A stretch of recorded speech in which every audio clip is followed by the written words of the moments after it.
Good afternoon and welcome to the Tuesday, May 10th, 2022 Public Works Committee meeting. Now is time for a roll call and determination of quorum. Evans. Present. Roman. Here. Roberts. Here. Jones. Here. Armstrong. A quorum is present. Boy, am I. And now is time for adoption of the agenda. Move approval of the agenda. Have a motion and a second. All in favor? Aye. All opposed, motion passes. Now it's time for general public comment. This is a time for members of the public to discuss or express concerns to the committee on any issue not limited to items on the agenda. Action will not be taken at the meeting on any issue not on the agenda except by placement on the agenda by unanimous vote of the council members present. And I believe we have one speaker. He's sleeping back there. If you can give us your name and your address. Mark Millar, 1133 Northeast Drive, North Rapid. So by no action, does that mean I can't ask questions of a city employee? I'd kind of like to make a statement, but I'd like to ask a couple of questions and tie a couple of different issues that I got there, two speaker forums, together. So I'd like to start by talking about the closing of the recycling site in North Rapid and the optics that the city has given over that issue. I listen to Mr. Colton Hall's TV station most often, and I heard three different stories about closing the North Rapid recycling site, yard waste site. The first story that they reported was that we were unable to police it, and that because of that, people were throwing their stuff on the ground, and that was an issue despite all of the efforts made by Public Works. So that's my first question. Exactly what efforts there were made by Public Works at that site. I'm quite familiar with it. I live just a couple blocks away from it, and I've been using it since '99. So I guess I have a question there about just what we did to try to stop this issue. The second reporting from about that issue was that the city employees were entirely too busy to stop every morning and clean up the messes that they found at that site because we were unable to police it. And last year I had the opportunity to drive by that site pretty much every day of the year in my general route to where I go and from. And I never observed any changes there that occurred at all. So I guess I question that answer as to why we also closed that site. Then the third answer from the city was, well, you know, we closed that site for these reasons, but we're not really going to close that site. We're going to find a new site that we've had as a public works site for, as far as I know, since '99, so 23 years. I happen to be one of the neighbors that use that site legally. I've even stopped and picked stuff up. I have seen tires get thrown out there occasionally. It happens everywhere. I wouldn't say that it was a daily occurrence, quite possibly.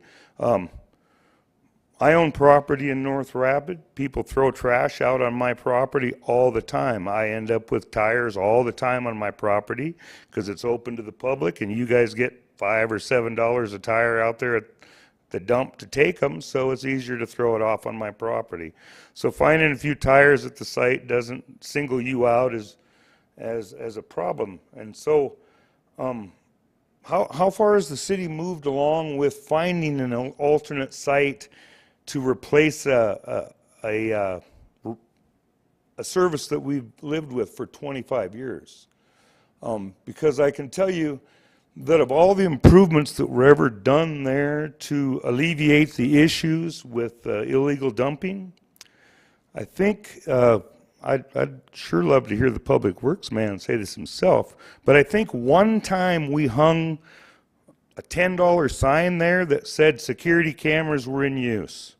Of course, they were never in use. I don't know how the city ever operated that site 24 hours a day open to the public when it doesn't even have a light on it. The closest light to that site is across the street. and it's just a general street light. So I question the answer that we ever did anything at that site to keep it open to the public. My next question, then I guess my next issue is, which kind of goes along with this, and my concern about the way the city's releasing information to the media and what in fact is the real information. Are you guys getting the right information from your department heads? Are you releasing the right information to people? I'd like to go back to the downtown lighting project. And when that was so important, of course, it's the city core favorite of the mayor, goes along with the $130 million box of air-conditioned air. But when we did this downtown lighting project and we took the money out of the vision funds, which is supposed to be for the good of people in this community, it started out as a supplemental tax to the normal tax that the residents in this city pay of 25% for human interest issues. And now we're using it for infrastructure downtown with lighting. But when that project was bid and when that project was conceived and by whomever in Public Works, and the information that was released about that project was that we were, for the most part, replacing a bunch of 1990s high-pressure sodium light fixtures. But the truth is, I'm an electrical contractor. I didn't bid the project because I knew I was laid up during that time and wouldn't be able to do it. But I drove around town and I looked at it. Just using your core square here on what you were doing, I think it was reported that we were going to replace about 120 of the existing LED light fixtures downtown. It was actually reported most of them were the 1990s version high pressure sodium. But in reality, the city went back and replaced 3 different generations of LED lights that we had hastily gone out and bought and put up downtown. We had 3 different colors of LED lights going on. And so we seem to find an opportunity to waste money on the core while we rob opportunity away from North Rapid. I've been in North Rapid all my life. I got 3 properties in North Rapid. I'm pretty much enthroned there. And so I guess my concerns are that you guys aren't always giving us the right information about what you're doing. I'm becoming more and more concerned about that, which means I'll probably have to watch you closer and closer, and that's a damn shame, because you're all actually hired to handle our money honestly. And so if you're not getting the information correctly from the department heads, then we need to start cutting some heads there. But this coming out and telling us what you think we want to hear is bullshit. Thank you. Yep, that was, thank you. We don't have any more public comments, so I will close public comment. And I will move to consent items, items 1 through 16. I will open public comment. I don't have anything up here. I don't see anybody else, so I will close public comment. We will move on to consent items, items 1 through 16, and I will turn it over to the Public Works Director. Thank you, Mr. Chairman. Mics are Loud? quite loud today. There, that's better. First of all, I'd like a point of privilege, if I may.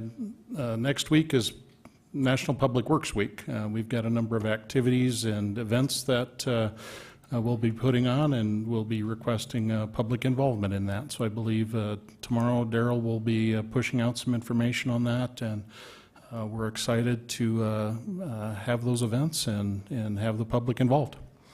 With that, I'll move on. I think I'll be speaking to all the consent items today, and then obviously we have the final item is the presentation on the solid waste master plan. In addition to that, we've got an item from the airport as well as far as the presentation is concerned. So I'll get started on item 2. Item 2 is a resolution to change a resolution, and this is for funding of our ARPA grant project that came to you not too long ago. We wanted to make sure that we included as much as we could in the project to maximize the grant monies that we'll receive from the state's portion of the ARPA grant. We had a total of $5 million available to us for matching, and we want to make sure we leverage every penny of that. So that's the purpose of item number 2. Item number 3, we had this discussion at City Council the other day. This is an item to reduce the amount of work that the general contractor must perform on a contract for the water reclamation facility aeration basin clariflocculator project that we'll be bidding. To take that down from 50% of the work required of the general down to 35% for the same reasons I mentioned Monday night, and that's to attract more bidders and to make our hopefully attract a better price for the project. Item number 4 is a resolution repealing a construction fee resolution for Elma Street, Lennon Street, so that's located up off of Bunker Drive in North Rapid. I think it's appropriate at this time to mention the history of construction fees and why this item is in front of you today. Going back into the 1970s, the city has, I'll say, struggled with recouping costs that all of our ratepayers have paid for the expansion of our utility systems. So that means a portion of your water and sewer bill has been used in the past to oversize and make extensions of utilities into areas for future development. Over the years, a number of different techniques have been used to try to recapture those costs.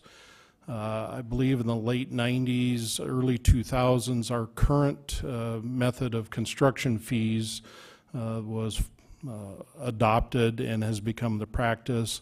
In a lot of cases, it's, I won't say unworkable, but the fairness and equity of those construction fees are at question, and from both sides. It's the people that have to pay the construction fee as well as the fairness and equity of all of our ratepayers as far as subsidizing those improvements. So after review of this construction fee resolution by a property owner in that area, it's determined that this one is nearly unworkable.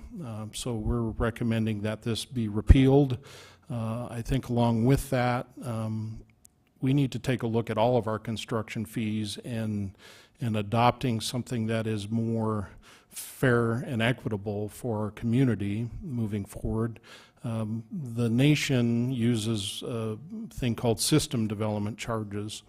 That's the standard in the industry, and I believe the city should work towards that. At our last utility rate study 5 years ago, there was lengthy discussion about that, but nothing was ever implemented as part of that rate structure. We are in the process of doing another utility rate study this year, and I believe that would be the appropriate time to start having the discussions about system development charges and how we fairly and equitably distribute our fees amongst both our existing users and new users. So with that, I'll move on. Item number 5 is a professional services contract for final design and bidding services for Phase 2 of the Wildwood Drive reconstruction area. Item 6 is part of the Shepherd Hills TIF. The city has to design the booster station. We had that discussion in front of council at the approval of the TIF, so this is a contract for the first part of the design of that booster station. And then obviously the construction admin and everything, I believe, is included in that contract as well. Item 7 is part of our pavement management annual effort that we make for chip sealing.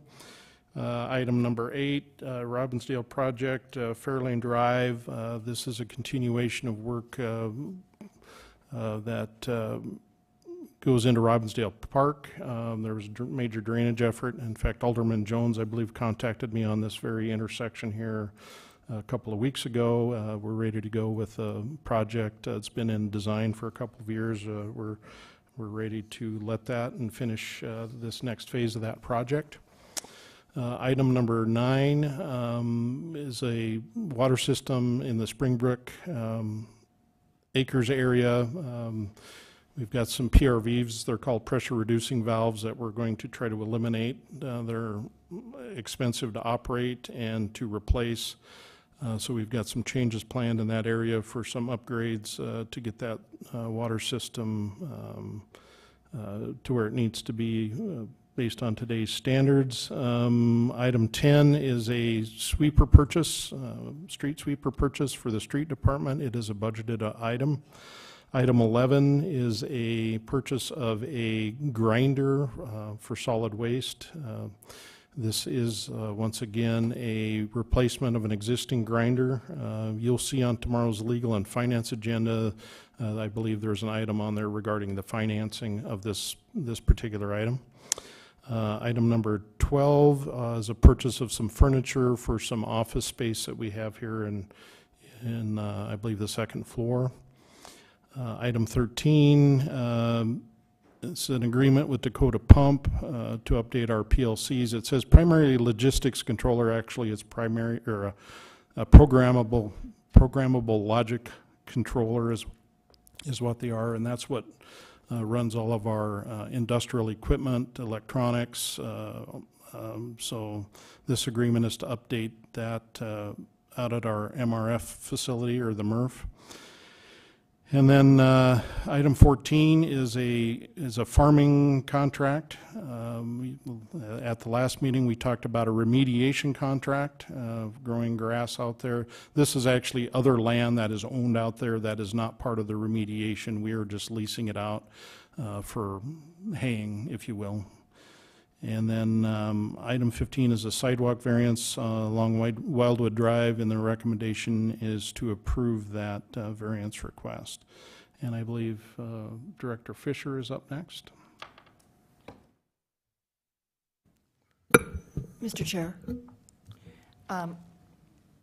item 16 is a vacation of right-of-way, and this is 130 feet of Golden Eagle Drive that will be located west of the intersection of Villaggio Lane and Golden Eagle Drive.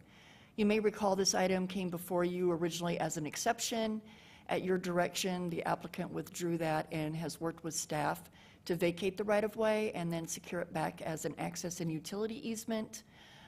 They have submitted the necessary documentation showing that all of the adjacent property owners concur with the vacation. They have also submitted the easement document that will be recorded directly after the resolution. And with that, we are ready for this item to be approved. Thank you. And we have some questions from Councilman Jones. Thank you, Mr. Chairman. So on item 4, Director Tech, thank you for the good explanation on that one. And I was very happy to hear you use the term fairness and equity, because taxing and funding projects like this is such a challenge. There are some communities that bill the frontage for projects to the people who live there, right on their street, and that is a tremendous cost. So the fairness and equity part of doing something like this is very much a challenge. So if this resolution goes away, are we losing any revenue? And if so, how will we replace that revenue? The answer to the question is yes, we will probably lose some revenue, but we don't know. That's one of the difficulties with construction fees, is we don't know when or if we will ever get paid on them. And that's one of the primary issues with them, is we may implement a construction fee and we may never collect on it. And that's why system development charges is a different approach to that problem. That you will get paid on, you know that you will. So of course I'm concerned about being reimbursed for funds that we've already expended, but I believe the system development charge method will be shown to be a more dependable replacement of those costs that are incurred. Yeah, I would concur. Some of those costs, based on where the property is and what it is, pardon me, yeah, it would be unlikely to ever see. Thank you. May I continue, Mr. Chair? You may. Thank you. Item number 8, just a comment. I'm so excited to see these projects in Ward 1 and Robinsdale Park continue. The infamous intersection of Elm Avenue and Fairlane Drive.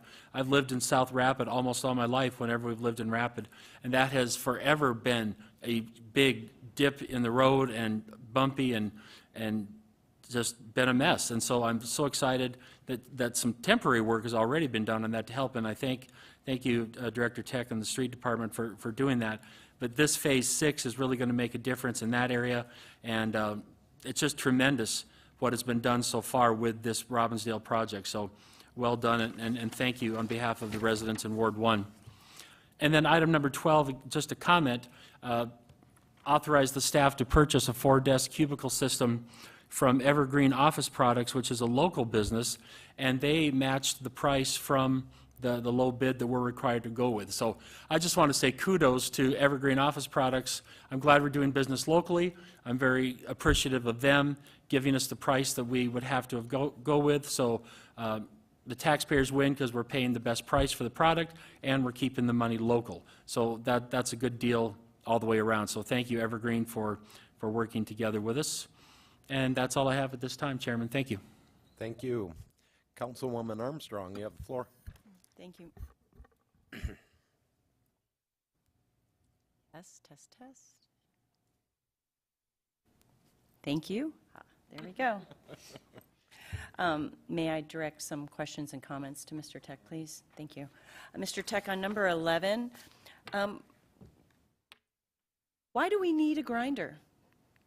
I know why we need a grinder, but can you explain to the people that might be watching why we might need a grinder out there? A grinder is to reduce volume. So we grind our certain components of our solid waste to, like a mattress. When you bury a mattress, they're still pretty springy. So it's in our best interest to grind bulk items like that to make them as compact as possible. So when we put that waste in our landfill, it takes up the least amount of space, which prolongs the life of the landfill. Space is money.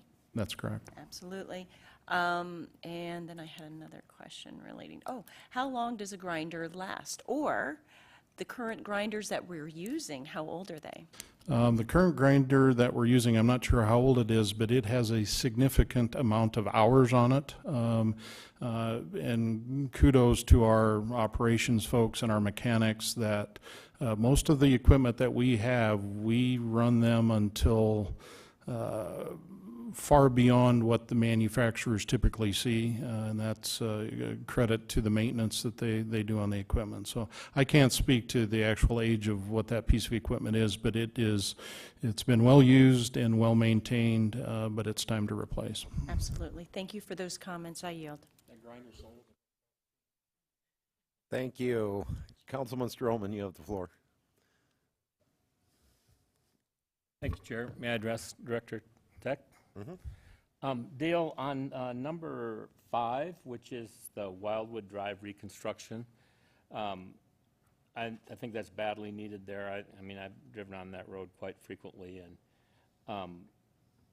I'm just curious, it says it's Phase 2.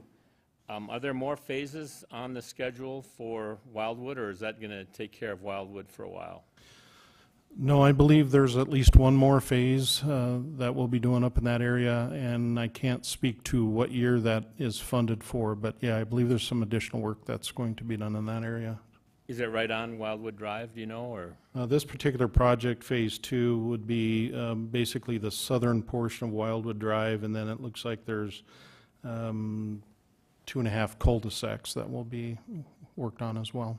I mean, the future work, is there? I'm not certain of the limits of that. I think that is more down in the Sunburst Drive area, if I recall. And then on number 9, the Springbrook Acres water main and pressure relief valve abandonment. So how will that affect the service when you reduce those pressure relief valves and you put in these new water mains? Replace the existing What it boils down to is we currently have they're called master pressure reducing valves there. So they reduce the pressure for a large area. What we're going to do per city policy is there's a significant portion of water main that we're going to be rebuilding, so brand new water main, and then we'll have reimbursement for individuals to put their own PRV valves in their own homes, so they can customize the pressure for one thing, and also to keep it either low enough where they don't damage any plumbing, or raise it up high enough where they can actually water a lawn now. So as you can imagine, Springbrook Acres, there's a lot of elevation change in there, and so we're basically raising everyone's pressure. So there were a number of folks that had low pressure, and then there's folks that have high pressure. So the individual PRVs will knock the pressure down for the people that have high pressure already, and we're going to increase it just a little bit more. But long term, with the replacement of the water main that we're doing, it'll just be a better overall system. Okay, and then when they, will the residents then be able to hook up to the main? Was there a fee for that then, or is No, that already? all these customers are already hooked up, so everyone's, this isn't for any new expansion or anything like that, so they're all existing customers, and during the course of the project, they will be kept in water. There won't be any daily or long-term outages. There might be, if we need to hook to their individual service line, they might be out of water for an hour, and that will be very well communicated by the contractor doing the work. Okay, thank you very much. I yield. Thank you. Go ahead. Go ahead, Mr. Jones. Thank you, Mr. Chairman. I had one question for Director Fisher, if I may. Number 16, that project has traveled quite a road since the April council meeting. Is it better now than what it was when it came forward the first time?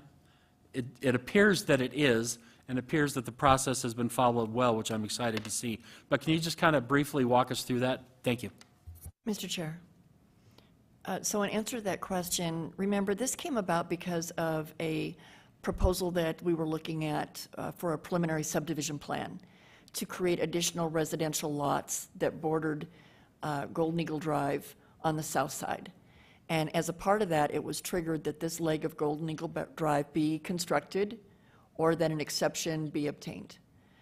In trying to secure the exception, it was determined that even though a street wasn't needed, potentially access in the future to Arlene Ham's property would do well to preserve for future development of that site. So with this vacation of right-of-way, the exception then is moot. It was withdrawn. It's no longer needed. This resolves that issue. And we anticipate that the developer will move forward with the platting of the adjacent property to create those residential lots.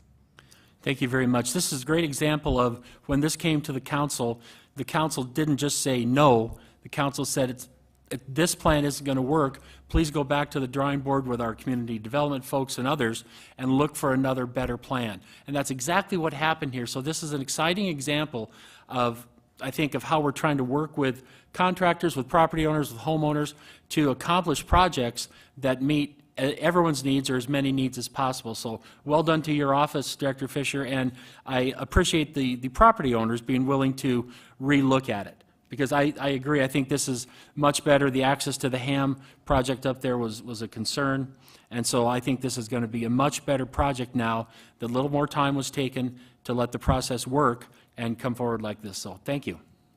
Mr. Chair, if I might. So it's not to say that Murphy's Law didn't plague this. It seemed like if it could go wrong, it would go wrong.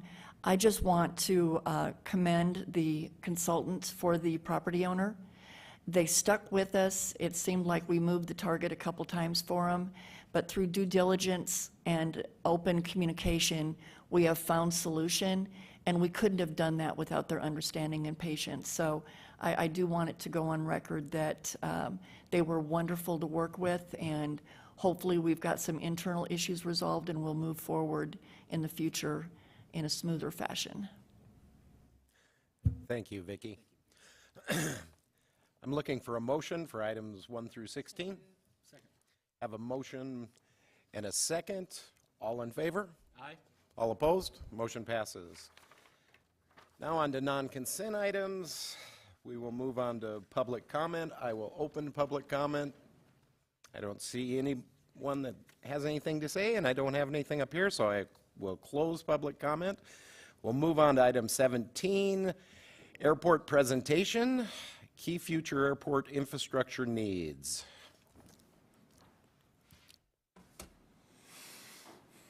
Good afternoon, members of the committee. Patrick Dame, Executive Director of the Rapid City Regional Airport. We'll get the presentation pulled up. I also have with me Tom Schauer. He's our consultant from Mead and Hunt, and Tom's been a longtime employee of the Federal Aviation Administration, moved over to the dark side to the consultant aspect after his career, after almost a full career with the Federal Aviation Administration. We have spent a considerable amount of time over the last, 5 to 7 years looking at the airport development and what's been needed within that aspect. As we've moved through it, we've been constructing phases of the terminal along the way as funding becomes available, and I'll bring Tom up. We'll be very respectful of your time, give a high-level presentation here on where we've gotten to and the things that we're working on with the airport board today. We want to make darn sure that we're operating, and that being a semi-autonomous board, that you, the council, are fully in the know about what it is that we're doing and how we're proceeding. With that, Tom? Thank you, Patrick. Thank you, board members, for your opportunity to speak with you today. Try to go through this as quick as possible. If I'm going too quick, please let me know. My goal is to give you just a high-level overview, making sure we give you a quick presentation on what the airport's looking at. Today we're just going to talk a little bit about Rapid City Terminal Project, some of the challenges and things that we're dealing with, open it up for questions if you have any questions on the end of it. Right now what Rapid City is looking at is their terminal building expansion. That building is looked at, if you look up on the screen, it has broken into 4 pieces. One of those is the ticketing and baggage makeup area, shown on the bottom right. You also have the concourse expansion. You have a security checkpoint area. So as right now, if you're familiar with that, that's a sloped area going into the concourse. And then we also have the rental area and baggage return. I'll be going over these in a little more detail and giving you a little more understanding.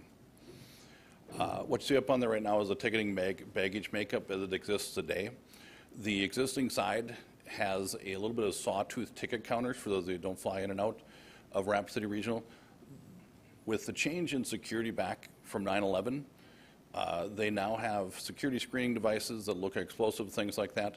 Right now, 2 of those air carrier slots have the baggage detection system behind them, where an air carrier can just swing around, drop it onto that. It goes into a conveyor, goes to the straight back of the terminal and stops right there.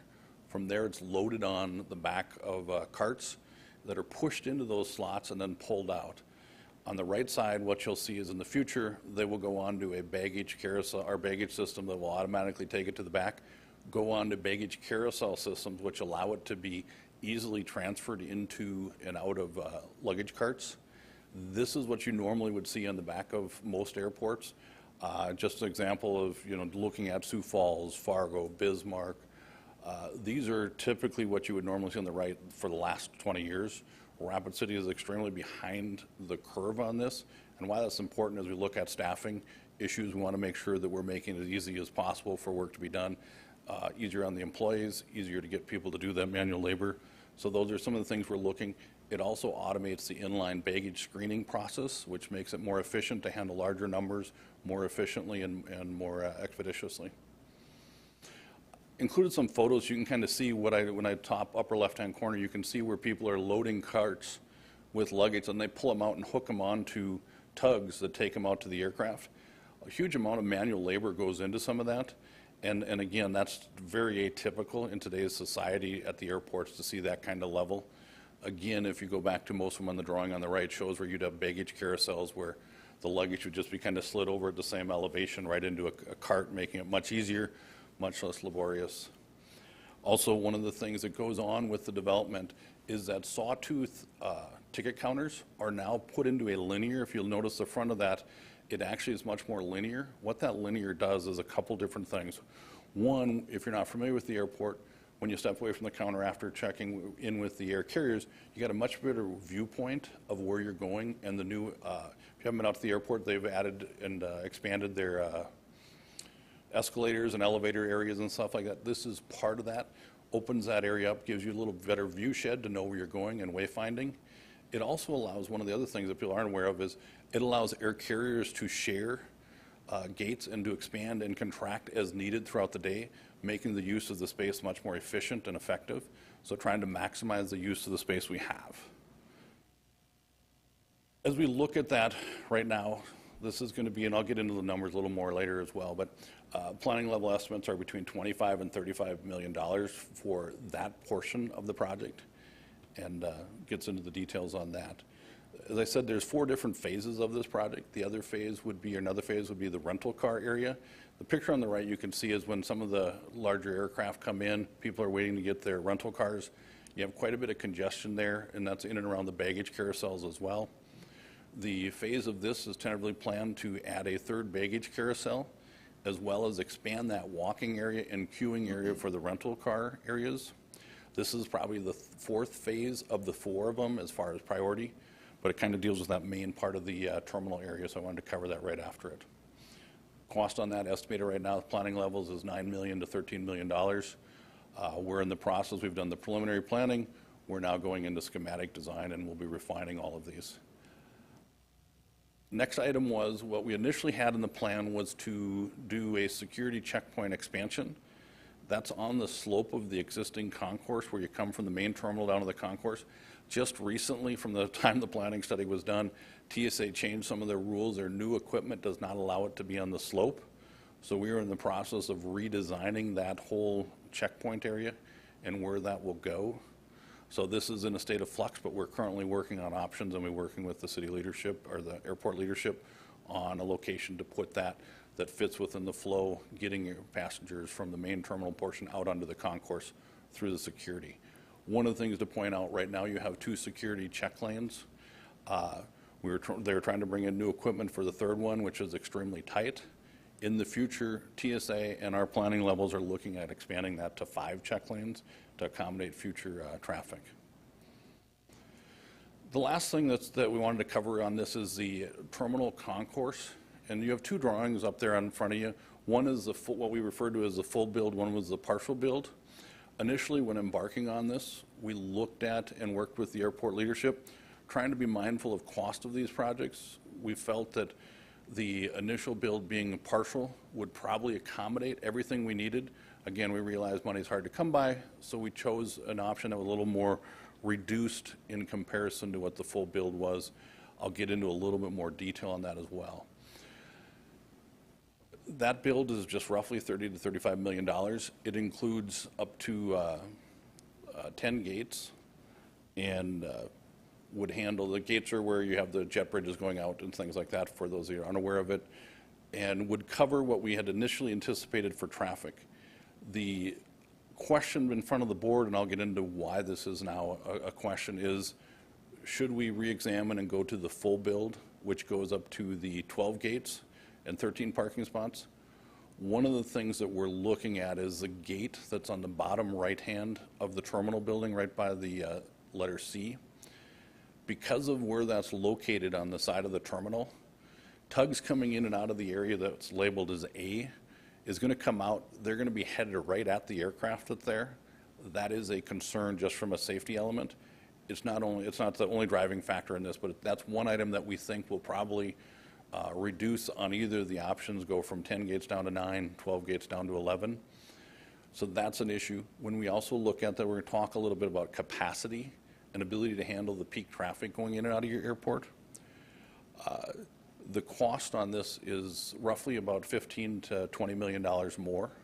There's also some additional apron expansion that goes along with it, so the pavement going in and around where the aircraft use.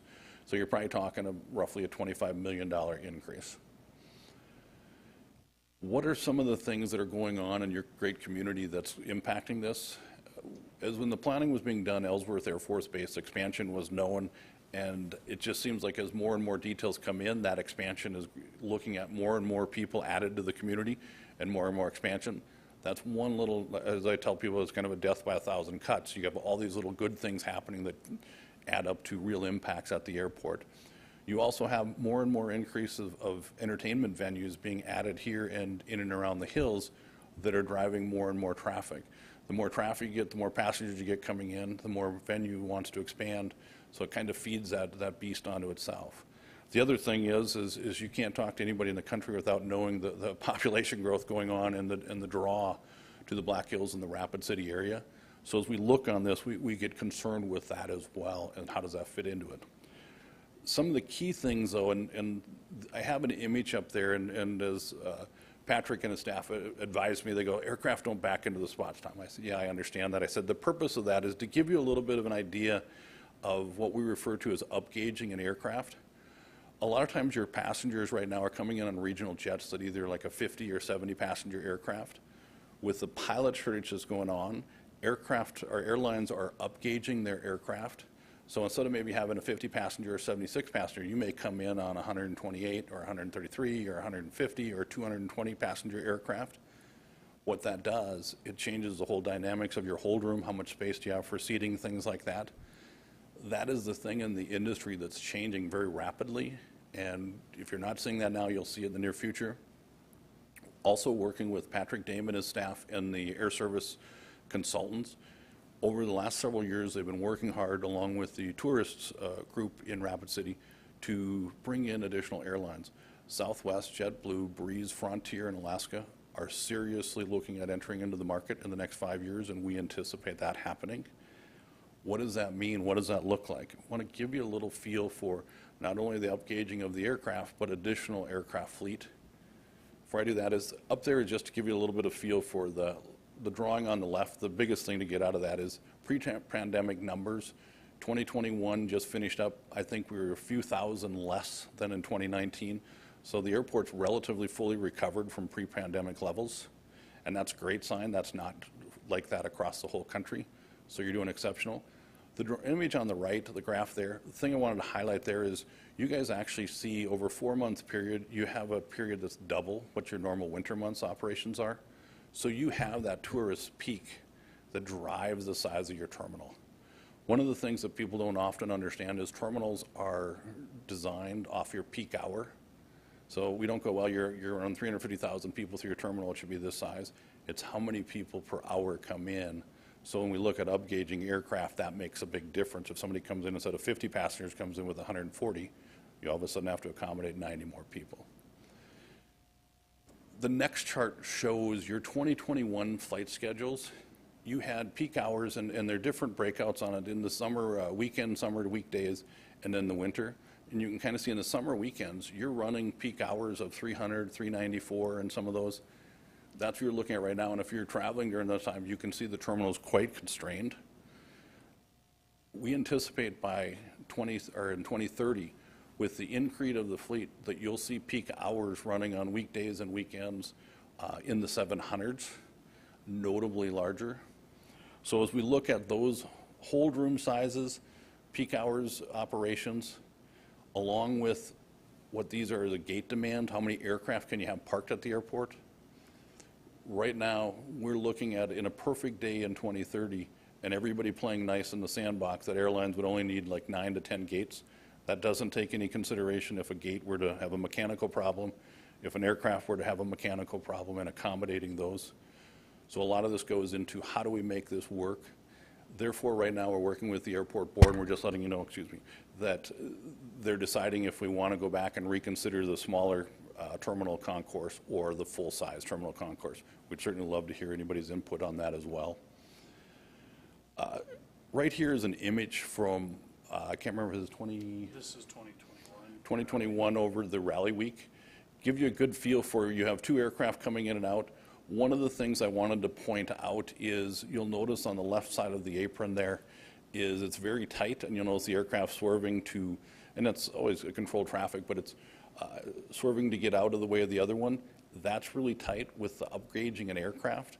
That area in the bottom corner is going to be limited to the size of aircraft that we can handle, and we'll also have some ramifications on the full build-out with the new configuration. So it kind of gives a good view of that. It also gives you a little bit of a visual of the difference between some of the smaller 50-passenger aircraft, and you can see some of them ranging anywhere from 76 up to, I think it's about 150. Couple of things with this that are challenges that we're working on. Obviously, operational phasing is a big issue. There's air traffic control line of sights are issues we look at. We look at airspace, how it relates to the aircraft and the runways. We also, the project is estimated right now as it sits at about $150 million. Obviously, as we look at those dollar amounts, pretty significant. We'll get into that just in a little bit here. Other challenges right now, currently, the federal government tends to fund quite a bit of the airports, not all of it, but quite a bit of it for capital investments like this. However, current statutory requirements have the Airport Improvement Program, or AIP, is limited to 20 million of a certain type of funding called discretionary. The airports also get entitlement money that's roughly about $2.5 million a year. So this is one of the hurdles that's being looked at, has been identified. Congressional delegates in multiple states have been made aware of this, and the FAA is going through reauthorization. We're hopeful that that'll be fixed. In addition to that, as we look at the federal funding and how does this project really happen and come to fruition, primarily having been involved in many, many large projects, it does take a three-prong attack. It takes the local community paying a share. It takes the state, if they can, pay a share. And a lot of times you have the federal government or Federal Aviation Administration that does pay the lion's share, but it is split out. Some of the things going on is the bipartisan infrastructure bill has specific carve-outs for airport terminals. For the type of airport you have, it's referred to as a non-hub. $500 million has been set aside over the next 5 years for those type of airports on terminal projects. The airport, as I said, gets passenger entitlements of roughly $2.5 million. There's also a supplemental bipartisan infrastructure bill funding for something similar to the passenger entitlements. So the airport gets an extra $2.78 million roughly a year. The FAA also has had, over the past several years, supplemental funding that's varied from $500 million to $1 billion that can help fund this, as well as the AIP discretionary, where I mentioned the $20 billion limitation on it. So as we go through these are things that are all in process. We wanted to make sure that we make you aware of what's going on in the questions or things as we go through this process. People always wonder, how long is this going to take? Right now, the airport has done the initial planning. We're now in the schematic design and environmental clearance. We've just had people out there looking at all the systems of the airport, terminals and things like that. The construction side of it would be phased as funding becomes allowable or available. And that could take up to 6 years, or if funding doesn't become available at any time, the airport board and people from the city can stop the project along the way. So it doesn't have its own, it has its own off ramps. So those are where we're kind of sitting today. Some of the things is, again, the $150 million. One of the things that I included in here is one of the long-term investments the airport has as their runways come into the end of its useful life. To reconstruct that runway in a manner that would minimize any impact to the airport's usability is roughly about $100 million. We would anticipate that the planning and environmental starting in about 3 to 4 years, and that process taking 3 to 6 years from there. So you're probably talking about 10 years out. I've thrown a lot of things at you. At that, I'd like to open it up for questions if you have any. Thank you. And Councilman Jones, you can have the first question. Thank you very much, Mr. Chairman. Thank you, gentlemen, for this presentation. This is really exciting, really exciting.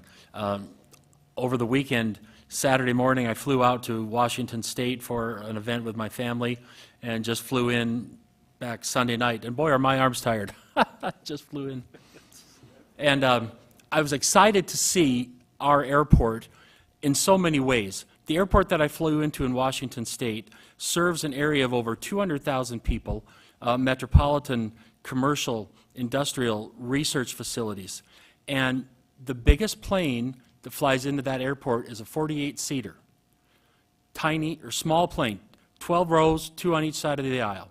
And I was shocked to see that because it's such a big area that it serves, and it's a small airport. And I talked to the people at the desk of the airlines that serve that airport, which is only 3 airlines, and that's what they said. There's no push from anyone for them to do more. The airlines don't want to do anything more there, so that's what it is. And so there I sat in a very, very uncomfortable seat, got to Denver and got on a jet with a bigger plane and bigger seats, and it was just wonderful to come into our airport. So what we've done, Patrick, the airport board, others before them, councils, to push our airport, to market our airport, to turn it into something that people are going to be impressed with when they arrive, be they locals who've never flown before, be it frequent flyers, be it visitors, whatever. So kudos to what we've done so far. The glass elevator was cool. It was, I mean, just everything about it. The new area where you get off the plane and come through the other side of security to go out, awesome. That's fairly new, I think. But so well done, well done. All right. The funding sources, of course, that's always the biggest concern, and I appreciate the breakdown. Is there going to be an ask for local taxpayer money from the council to allocate for part of this project? Mr. Chair, Member Jones, I think, as we go through this, much like Tom had mentioned, we're looking at a multi-leg stool. I expect that there'll be a request as we move forward in terms of the city, either from a bonding source or from another revenue source. In with that, the airport expects that, we would be at the table. We are in a much stronger financial position than we were 6 years ago when I started here. So we're also talking with the governor's office, we're talking with the senators, and so we know that there's going to be a multi-leg stool associated with this that'll include Fed, state, and likely the city aspect of it and the airport. I know when you've talked to us about other projects, we've had to play a role in the whole picture, and I would certainly expect this to be the same kind of thing, but it's obviously too soon to know what our financial role will be. I'm confident that we'll be very supportive of it in any other ways that we can be. This is very exciting. I'm happy to hear about it, so thank you for the presentation. Thank you, Chair. Thank you. Councilwoman Armstrong. Thank you. I spent most of my morning at the airport board meeting, and I just want to let you know this was the condensed version. Tom and Patrick were very hands-on with these ongoing projects, and there are a lot of wheels in motion. In fact, I think that was the last thing that Tom said to me. So I encourage my colleagues to reach out and speak to them for the more extended version. There are just some amazing things going on at the airport with Patrick's leadership. I truly believe we would not be at this point where we're at right now. So I am very grateful for all the hard work, not only with Tom and Patrick, but our board. We actually just re-elected the, what is it called? New board member position. New board members, yes. And with Dr., yes, sorry. And Dr. Hall joined us. So he is joining at a very exciting time, and it's just wonderful to see everybody working together. And just please keep the communications going. That is one of your perfect things that you do. You make sure that you communicate things articulately as we move this along. So with that, I'll yield. Thank you. Mr. Chair, if I may. You may. Member Armstrong, I appreciate that comment. And the one thing I will say is bear in mind we are meeting with a lot of airlines on things. And for as much as we want to have our great crystal ball in terms of who will and won't come in here into the future, we're doing our best based on conversations, looking at adding of airplanes, who's adding them, where they're likely to go next, to make predictions that are happening along the way. So understand we're not promising anything from that end. We're looking at the tea leaves and trying to read them as best we can with the process that goes in. Thank you. Councilman Stroman, you have the floor. Thank you, Chair. And thank you, gentlemen, for a very good presentation. It was very informative and thorough. I just have a question that kind of goes on what you follows up with what you were talking about, Patrick, that we don't know. We don't have any promises about what carriers we're going to have. I'm just wondering if you have an idea or a prediction. Are we going to continue to have primarily the smaller commuter planes, or will we be moving to larger aircraft in the future, do you think? And are these additional gates or jetway areas Are they one size fits all? Can a commuter go in, or do you have to have a larger one for a, just kind of go into that a little bit, so when we're talking about whether we go to a 12 or 14, are they all going to be the same size, or are we going to change it around, or what? Mr. Chair, Member Stroman, I think the one thing that, you ask a very good question, and I think you're spot on with the exact conversation that we covered a little bit more in detail this morning with the airport board, is the industry trend right now is going away from the 50-seat regional jet that a lot of you have flown on for many years. There's been a lot of talk as fuel prices have gone up and down. They've brought them back. They've, you know, and industry tends to indicate now that those airplanes are going away and everybody's going to a higher gauge in airplane. So as you saw in the presentation, we're starting to plan away from the smaller aircraft, and 76 seats are probably going to become the new 50 seat as being the smallest style airplane, but we're starting to see more of the carriers looking at 737s and bigger gauge in aircraft. So when you have the gauge in aircraft increasing, you see things like our hold room sizes within the existing facility. That facility in a lot of places were geared towards, we had a bulb end originally that served out with jet bridges away from that, and then the inner gates were made for like a 50-seat regional, or in that case, a Dash 8, which was a prop plane. Those gates, what we're seeing right now, and we're seeing this whole indication of we may not be able to continue to squeeze into Gate 2. You know, the airport board has really made an effort to try and be very conservative in their views, but build what we need. So as we look at, right now, the width of what we got for the existing section of terminal doesn't give us enough room inside the terminal. So when you're there in the summer peak hours, which for us lasts about 4 months, you know, you talk about building the church for Christmas. We're trying not to do that, but we recognize the fact that our winter is far different than our summer. But in the summer months, the number of gates that we have around the outside of the building that can house an airplane are more representative of the number of cities that you can physically fly to at one point in time with those aircraft. But inside, as we look from going from a regional jet to a mainline, that takes a lot more hold room space. So the hold room space is what's kind of driving the development aspect of it. And when you look at, you can only add in blocks, because you know, once you get past that 10 piece, you've got to go to the next block, which is going to accommodate more gates. There's really not a lot of middle ground, because we need space for the airplanes around the outside, but we need space for the volume of people on the inside. There, as part of the study right now, they're really trying to nail down the volume aspect for inside. But as we're starting to talk more and more about the fact of potentially losing Gate 2, that almost looks at the more conservative option as being a very tough sell at this point. And for us as a board, trying to be very cognizant of the dollars associated with this and being very respectful of that, I can tell you right now, the terminal is at its capacity during the summer. We are hitting the posts. And we're getting to the point where we're having to tell carriers that you're going to have to rethink your time that you're coming in. Well, you know, Tom gave the example earlier today about you don't always want to change the time you eat dinner at night. You know, you want to go to a restaurant, eat when you want to eat.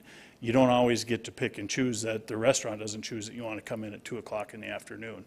We as the airport can't necessarily tell the airline, hey, we don't have space for you right now. You need to come in at 7 o'clock at night. They're not going to fly that airplane here. They've got a crew and airplane available at that time of the day. They'll send it to Lexington, Kentucky. So, you know, those things are assets that they move around, and they move them around as time is available. So we're cognizant of the fact that we can't build this thing for Christmas, but it has to be, there's got to be some, you know, reasonable point on this. The problem is we're running out of options on that smaller build. And it's really, as the growth of the community that we're hearing, and as we've gone through this planning process over 5 years, we're really pushing that piece of it. We're kind of pushing above that now. And no one wants to get done with a major project like this and then 5 years later say we built it too small. So there's kind of there's a sweet spot in there, and understand that the airport board is really struggling with this decision, and they do need support. Because they're very much trying to be very conservative about where they're at with this decision, and very cognizant of the actions that they're taking to make sure that it meets the needs of the region, but then also is respectful of the dollars. Thank you. I yield. Thank you. Councilman Evans, you have the floor. Yeah, thank you for this presentation. I agree with Mr. Jones down there that you guys have done some really nice stuff lately, and I think I told you this in terms of facelifting and everything and the use of materials, going to some terrazzos and stuff. I mean, high-end things.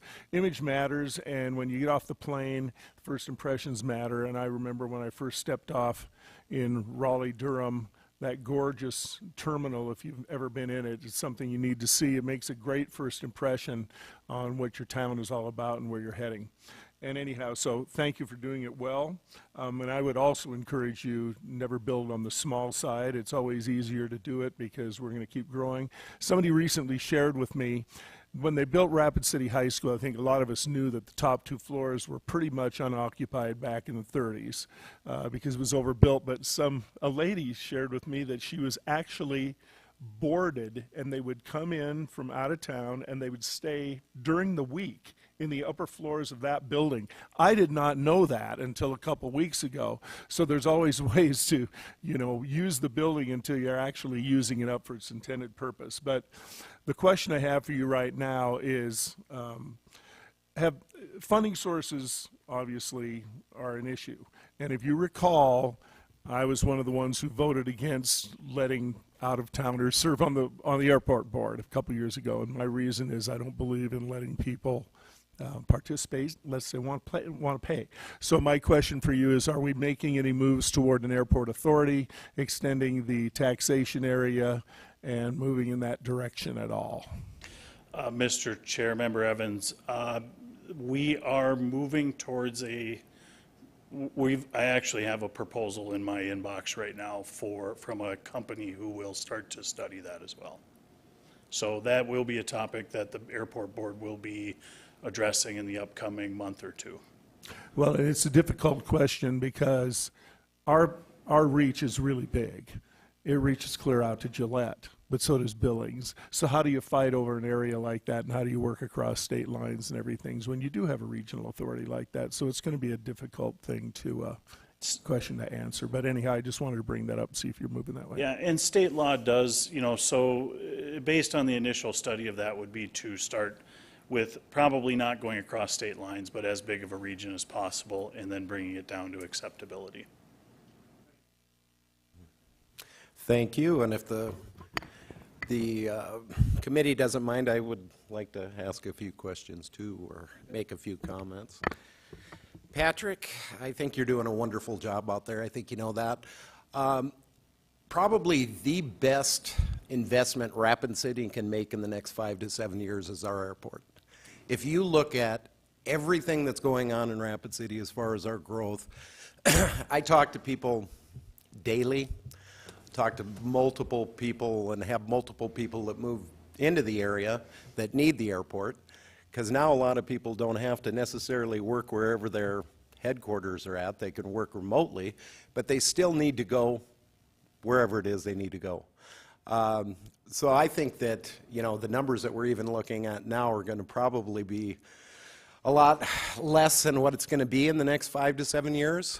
The only thing that's holding Rapid City back from explosive growth is our lack of housing. If we had more housing, we'd be growing at a pace you can't even imagine.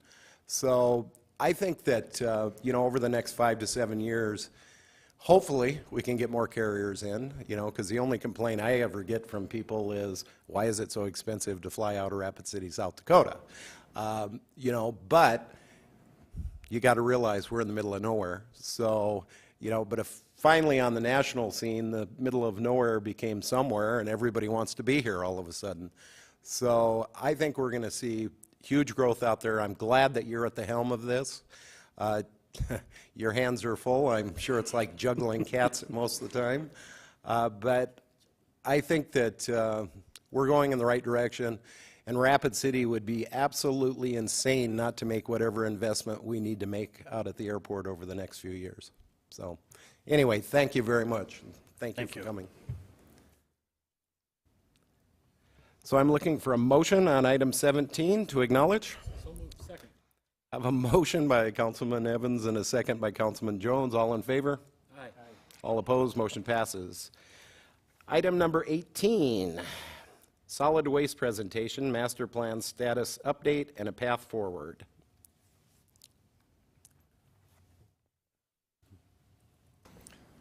Thank you, Mr. Chair. Stacy Titus, Assistant Public Works Director for Public Works. Public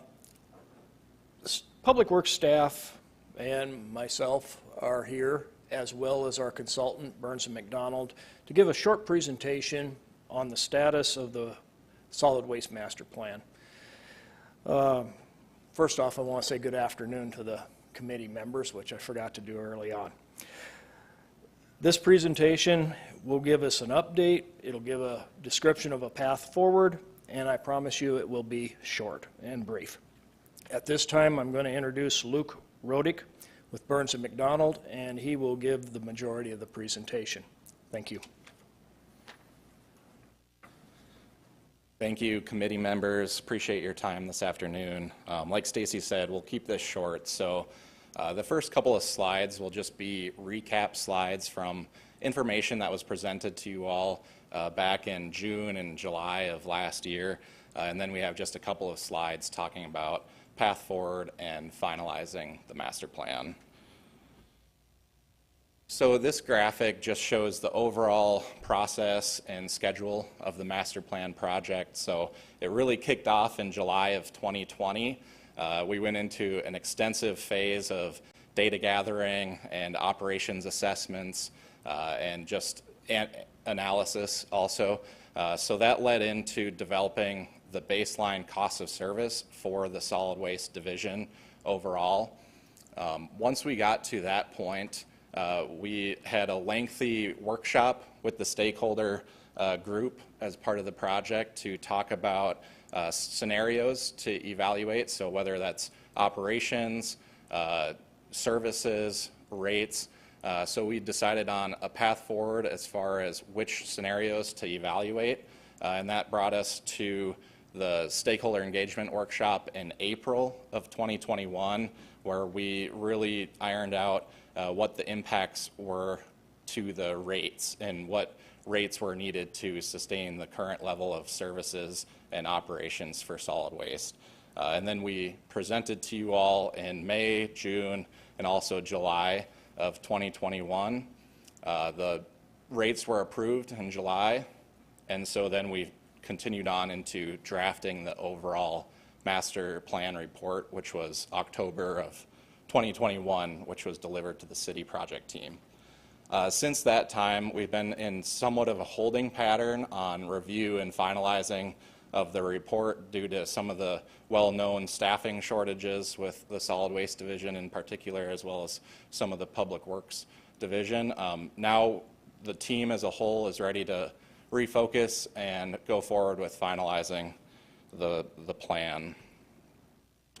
So this is just a summary of the rate adjustments that were approved in July. So the key adjustments were on the residential collection rates as well as the landfill tonnage fees there. These recommendations, we had gone through these in detail back in June last year, so I won't be hitting on all of these, but these are the recommendations that are assumed within the rate adjustments. One of the main things to highlight here is the discontinuing of co-composting process was a major recommendation for these rate adjustments, as well as addressing the baseline needs of each operating unit, so landfill, MRF, as well as the collections, and that is additional staffing, FTEs, additional in establishing equipment replacement costs annually, as well as capital improvement costs annually. It's important to note that these were just the baseline needs and based on year-end 2020 numbers, and to really just maintain the existing level of service for the customers. Now, these are the recommendations for future implementation, so they don't have a direct impact on the rate adjustments that were approved, but some of these had already been presented and discussed at length last year. But one thing to point out here specifically is the long-term disposal recommendation. So the table there is new information that has not been presented to council yet, but we did want to show that through a couple of different evaluations of long-term disposal options, we looked at expansion on the existing landfill property and maximizing the disposal capacity there compared to a new landfill off-site, as well as converting the landfill to a transfer station and hauling the waste to a different landfill not owned or operated by the city.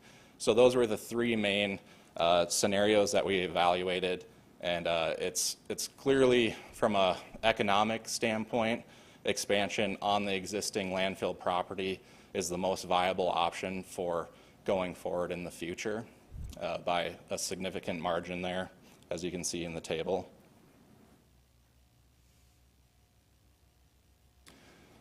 So this kind of brings us into, our path forward and finalizing the report. Mentioned over the last 6 months, things had been kind of on hold due to the staffing shortages that were mentioned, but really solid waste and public works in general is dealing with unprecedented changes in the economic conditions, specifically over the last 6 to 12 months since the rates were approved. So significant cost escalations in wage and compensation that I'm sure you all are aware of. Equipment costs, especially for solid waste equipment, has escalated and been inflated significantly. So you look at a collection truck that was, able to be purchased for $250,000 in 2020. That's now $330,000 in 2022 for purchasing. So high amounts of inflation, solid waste industry in particular is seeing the brunt of that. And then on the capital side, resin prices, so anything to do with liner, geosynthetic materials, HDPE piping, all of those costs have escalated extremely over the last 6 to 12 months, and that's directly impacting landfill construction in particular. Also, the city's in review, so there's a couple of considerations from the city team's review to look at or to potentially look at for the master plan. But ultimately, we're looking at and evaluating the impacts to the cost of service projections based on these recent issues. So that gets us to the last slide here, and it's really looking at the path forward for finalizing the master plan. Our project team has come up with these two options. So option one is to just address the minor city project team comments, finalize the report, and essentially not go back and recalibrate for the recent escalations and economic condition changes.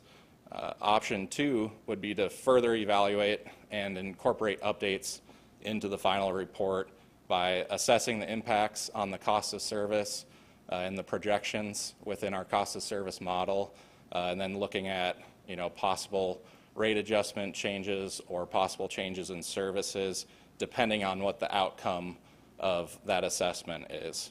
So as a team, we're recommending proceeding with option two to just recalibrate, really look at the cost of service, update it to the current tonnage volumes as well as the current costs, in 2022 dollars.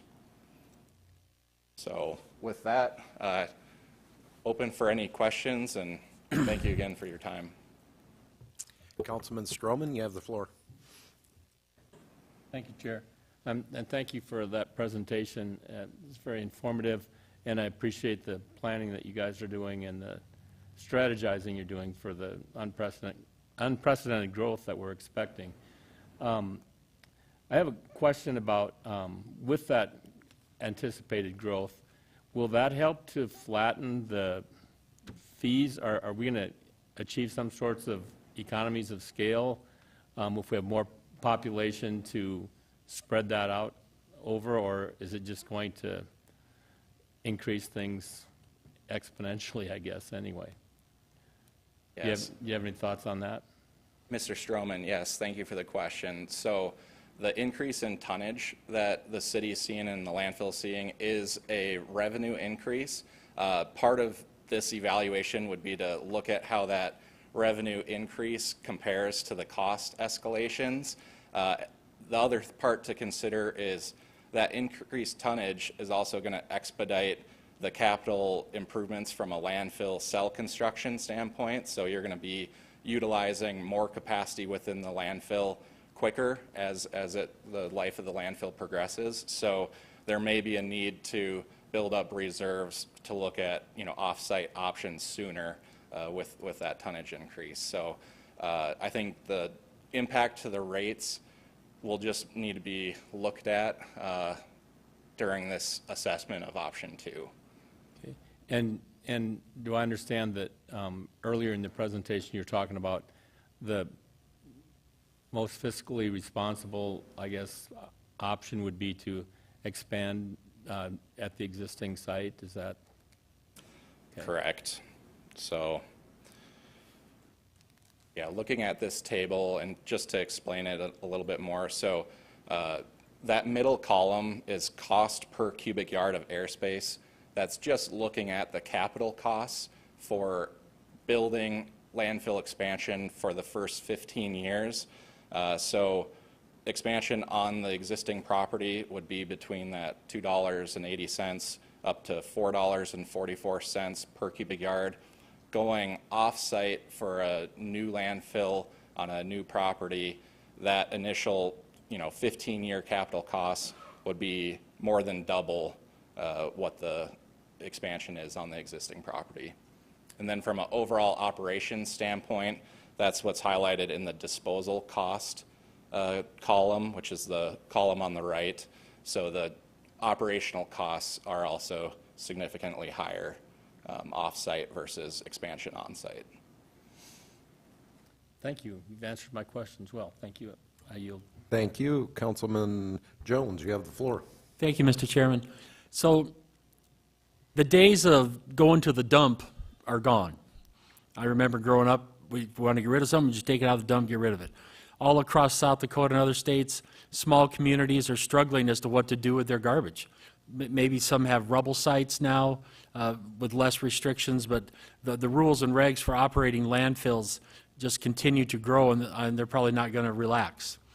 So we have to commit to this. We have to have good people looking into this, and we are obligated morally, ethically, and professionally to make sure we provide these services for our citizens.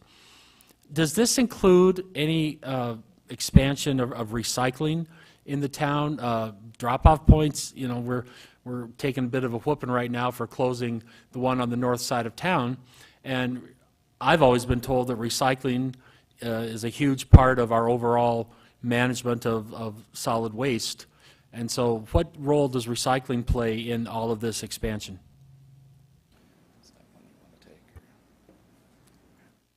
We'll tag team this one. Recycling is not cost effective. So when you look at a recycling program, you're not necessarily looking at it being cost effective. So then it becomes kind of a policy decision as to how much do you want to encourage recycling? What's a good level? So to answer your question, currently we recycle residential. That is the area that we currently have. That is how the master plan was looking at it. It said, let's continue to do what we always have, which is recycling with the residential users. You're right, though, there is an opportunity that needs to be looked at some point in time is, do you take the next leap and go into the commercial side of the recycling? This master plan and this report did not go and take a look at that. It was targeted to look at existing conditions. But that is something that could be looked at in the future. If I may, Chairman Please. and committee, just to add on to Stacy's response there, the main thing was from the plannings and scoping development of the master plan project was to really look at the high priority items that are needed to just get the solid waste division on a stable footing. And then there was a recommendation to look into additional recycling and material diversion once everything else has been addressed, the immediate needs had been addressed. So it is a plan for looking at in the future as part of this plan. So. And thank you, and I hope it continues to be, because there are, I don't know what the percentage is of people in Rapid City, customers we serve, who do recycle and use the blue bins. I don't know what that number is. I do know that people who do it are rather passionate about it, and I would guess that a lot of the people who are moving here, probably a lot of those folks are interested in recycling and keeping that going. So I believe it's an important part of what we're doing. I know cost effectiveness matters. You know, that's where we get into balancing out, well, it's important, we need to do it for the environment versus, well, what does it cost us to do it? And so, and those are big decisions. That's not an easy part of this at all. I hope that it continues to be front of mind as this kind of project moves forward, and we can do something to allow our citizens who choose to recycle the opportunity to do so, and have it be in some sort of a convenient manner. Now, one person's convenience is another person's pain in the rump, so that's a bit of an ambiguous term. So is rump, for that matter. But we need to keep it front of mind and have it be part of what we're doing. So thank you for your comments. I'm done. Thank you. Mr. Evans, you've got the floor. Well, for those who've followed this whole process, it started the week before I started sitting up here. I was still sitting out there, but that's the week that the decision was made to not use the alleys, I believe. And the phone calls came in by the zillions, and I think that decision was reversed in about a week. And I found out over the course of the last 3 years that nothing gets the town more animated than their garbage. They love their garbage situation and the services that we provide to take care of that garbage. So when it came up to fund this study, I did vote against it, as you recall, and I did it not because we didn't need it. I voted against it because we as a council and as a city had not decided what we wanted. And so it ended up being a study saying what we had, but we really didn't give a directive as to where we were moving. Kind of reminds me of the Russian military right now. Maybe a lot of tactics, but no strategy overall. And we still haven't had the discussion on this council as to where we want to move. Do we want to be a state-of-the-art recycling city like we were back in the early 90s? Do we want to continue some of those things we tried? We honestly haven't given people the directive of what we want. And so we still need to have a lot of these discussions about what we provide for services and where we want to go. And I hope we can continue that over the next few months and year or however long it takes to get it done. But it is important to know where you want to go before you start walking. So I think we need to have more discussions among the council members. And if you read the op-ed I wrote concerning this when the phones were ringing off the hook over that north site last week, we really need to listen to the people, because sometimes we think we're doing the right things and we are completely off base. And again, a speaker shows up today to talk about this, so I think it's important to listen. People tell us what to do. Thank you. Thank you. Have a motion to acknowledge by Councilwoman Armstrong, a second by Councilman Jones. All in favor? Aye. All opposed? Motion passes. Have a motion to adjourn? Second. And a second. All in favor? Aye. All opposed? Thank you.